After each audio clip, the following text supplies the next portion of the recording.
దర్శి పట్టణంలో నమ్మకముగా నాణ్యముగా అందమైన ఆభరణములను అందుబాటు ధరలతో సకాలంలో అందించి ఖాతాదారుల మన్ననలు పొందిన Amrutha Sai gold house and pawn broker. తాకట్టు వ్యాపారం, బంగారు ఆభరణములపై రుణ సౌకర్యం కలదు. ఇట్లు మీ దేవతి రామారావు, దేవతి ఈశ్వర్ సాయి.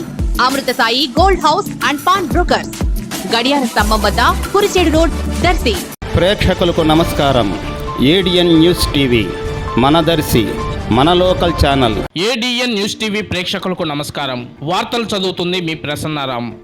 ముండ్లమూరు మండలం శంకరాపురంలో ఇటీవల రాజకీయ వివాదం తలెత్తింది. ఓ పార్టీలోని రెండు వర్గాలు పరస్పరం దాడులు చేసుకున్నాయి. ఈ ఘటనలో ముగ్గురు యువకులు తీవ్రంగా గాయపడ్డారు. మరో వర్గానికి చెందిన వారిపై హత్యాయత్నం కేసు నమోదైంది. ఈ పరిస్థితులతో ఆ గ్రామంలో ఉద్రిక్త వాతావరణం నెలకొంది. దీంతో పోలీస్ పికెట్ ఏర్పాటు చేశారు. అక్కడ విధులకు ఏఎస్ఐ వెంకటేశ్వర్లను అధికారులు కేటాయించారు. విధి నిర్వహణను విస్మరించిన ఆయన గ్రామ శివారులోకి వెళ్లి మందుబాబులతో కలిసి సందడి చేశారు. ఈ దృశ్యాలను కొందరు చిత్రీకరించారు.